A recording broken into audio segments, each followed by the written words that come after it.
November কোন বাকশালপন্থীকে বাংলার রাজপথে আমরা নামতে দেব না। যদি কেউ নামবার অপচেষ্টা চালায় আমরা তাদেরকে রাজপথে মোকাবেলা করব ইনশাআল্লাহ। রাজনৈতিক পক্ষগুলোকে বলতে চাই, আমরা রক্ত দিয়েছি বালাকোটে, আমরা রক্ত দিয়েছি শাপলা চত্বরে, আমরা রক্ত দিয়েছি 2015 সালে, রক্ত দিয়েছি 2021 সালে, রক্ত দিয়েছি জুলাই বিপ্লবে। আমাদের মুখোমুখি দাঁড়াবার চেষ্টা করবেন না। আমরা রক্ত দিয়ে অধিকার আদায় করি, রক্ত দিয়ে বাংলাদেশ কিনেছি, রক্ত দিয়েই বাংলাদেশের স্বাধীনতা রক্ষা করব ইনশাআল্লাহ। সংগ্রামী সাথী ও বন্ধুগণ, জুলাই বিপ্লবের আমার সকল সহযোদ্ধাদেরকে আমি বলতে চাই, রাজনৈতিক মতবিরোধ থাকতে পারে, নির্বাচন নিয়ে মতপার্থক্য থাকতে পারে, আপনারা যার যার নির্বাচন করবেন সেটা পরের কথা। আসুন, যারা জুলাইয়ের বিপ্লবের রাজপথে ছিলেন, জুলাই বিপ্লবের সনদের আইনি ভিত্তি কার্যকর করার জন্য আমরা হাতে হাত রাখি।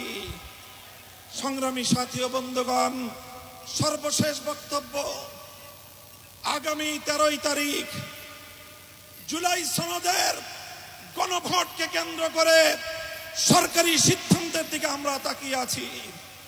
সরকার যদি জনগণের শান্তিপ্রিয় ভাষা বুঝতে ব্যর্থ হয়, আবার বলছি, সরকার যদি 8 দলীয় নেতৃবৃন্দের শান্তিপ্রিয় ভাষা বুঝতে ব্যর্থ হয়, যেই ভাষায় বললে সরকার বুঝবে আমরা সেই ভাষাই প্রয়োগ করব, সেই কর্মসূচি ঘোষণা করব ইনশাআল্লাহ।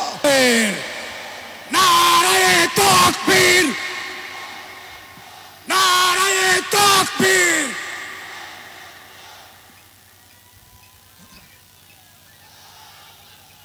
আসসালামু আলাইকুম ওয়া রাহমাতুল্লাহ।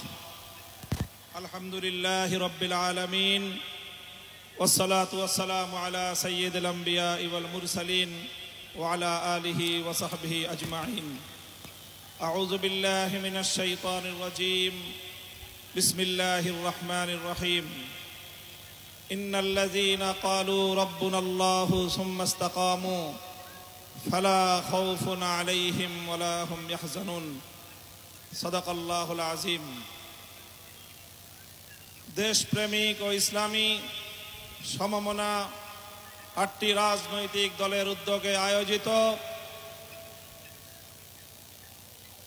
জুলাই সনদ বাস্তবায়নে নির্বাচনের পূর্বে, জাতীয় নির্বাচনের পূর্বে গণভোট আয়োজনের দাবি সহ 5 দফা গণদাবিতে আজকের এই জনসমুদ্রে পরিণত গণসমাবেশে উপস্থিত সংগ্রামী সভাপতি হযরত পীর সাহেব চরমনাই, মুফতি সৈয়দ মোহাম্মদ রেজাউল করিম, উপস্থিত আজকের এই গণসমাবেশের উপস্থিত সংগ্রামী প্রধান অতিথি বাংলাদেশ জামাতে ইসলামীর মোহতারাম আমির জনাব ডক্টর শফিকুর রহমান সহ জাতীয় নেতৃবৃন্দ, সমবেত 8 দলের নেতাকর্মী ও সংগ্রামী দেশবাসী,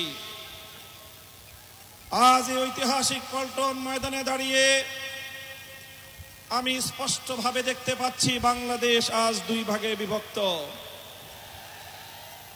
এক ভাগ 72-এর বাকশালপন্থী, আরেক ভাগ জুলাইয়ের বিপ্লবপন্থী। আজ বাংলাদেশের প্রতিটি রাজনৈতিক দল এবং পক্ষের কাছে আমার সুস্পষ্ট জিজ্ঞাসা, সবাই যার যার অবস্থান পরিষ্কার করুন। হয় আপনি জুলাই বিপ্লবের পক্ষপাতী, আর না হয় আপনি 72-এর বাকশালপন্থী।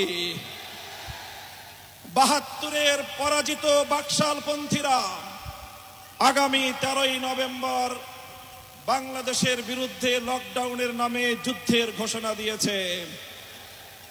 আমি ঘোষণা করতে চাই, সংগ্রামী সাথী ও বন্ধুগণ,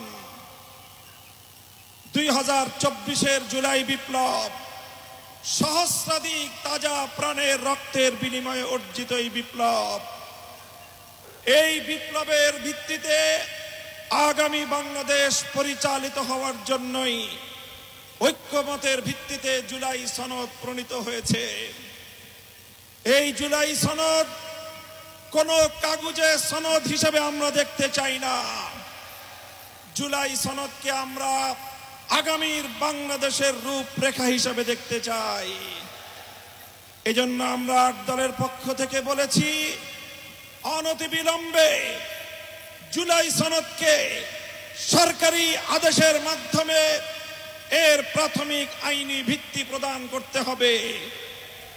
এরপরে আগামী ত্রয়োদশ জাতীয় সংসদ নির্বাচনের পূর্বেই গণভোটের মাধ্যমে জুলাই সনদকে চূড়ান্ত আইনি ভিত্তি প্রদান করতে হবে। এর ব্যত্যয় হলে জুলাই বিপ্লব পন্থীরা বরদাস্ত করবে না, সেটা মানবে না। আমরা সুস্পষ্ট ঘোষণা দিতে চাই, আমাদের জুলাই যোদ্ধাদের, জুলাইয়ের বিপ্লবে শাহাদাত বরণকারী বীর শহীদদের রক্ত মারিয়ে জুলাই বিপ্লবের, জুলাই সনদ বাস্তবায়নের গণভোট ছাড়া বাংলার মাটিতে আমরা আর কোনো কিছুই হতে দেব না। আমি জানি না জাতীয় নির্বাচনের আগে জুলাই সনদ বাস্তবায়নের লক্ষ্যে গণভোট হলে কার কি সমস্যা, সেটা আমাদের বুঝে আসে না।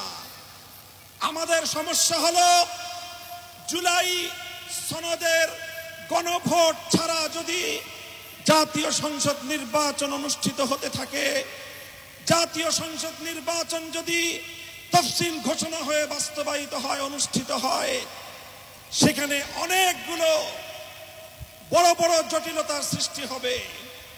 তার মধ্যে অন্যতম একটি হলো দ্বিকক্ষ বিশিষ্ট জাতীয় সংসদের উচ্চ কক্ষ কিভাবে গঠিত হবে, কিভাবে রাজনৈতিক দলগুলো তাদের নির্বাচনী ম্যানিফেস্টো তৈরি করবে, জাতির সামনে তারা তাদের উচ্চ কক্ষের 100 সদস্যের তালিকা কিভাবে প্রকাশ করবে, এই সকল বিষয়ের কোনো সদুত্তর তাদের কাছে নাই।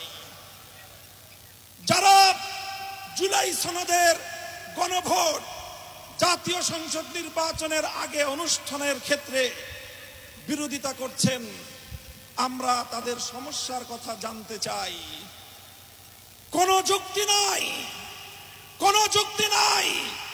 তারা জুলাই সনদের বাস্তবায়নকে ঠেকিয়ে দিয়ে বাংলাদেশে আবার ফ্যাসিবাদ কায়েম করবার ষড়যন্ত্র করছে। পরিষ্কার ঘোষণা করি, রক্ত দিয়ে যেই ফ্যাসিবাদ বিদায় করেছি, প্রয়োজনে আবার রক্তের সাগর প্রবাহিত